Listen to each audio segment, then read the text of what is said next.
Nandito kami ngayon sa Houston sa USA. So mag-didiskarga kami ng mga tubo dito. So ito yung barko namin. At dito sa forward ng barko namin, sister ship namin. So yan yung pangalan ng barko,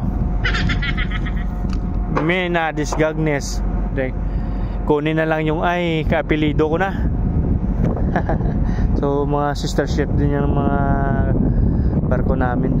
Pareho lang yung may-ari nito, yung barko namin saka yan. So paalis na sila, piloto na lang yung inaantay. So pangalan ng barko is Mena Disgagnes. Kunin na lang yung letter I, apelido ko na yan. Okay.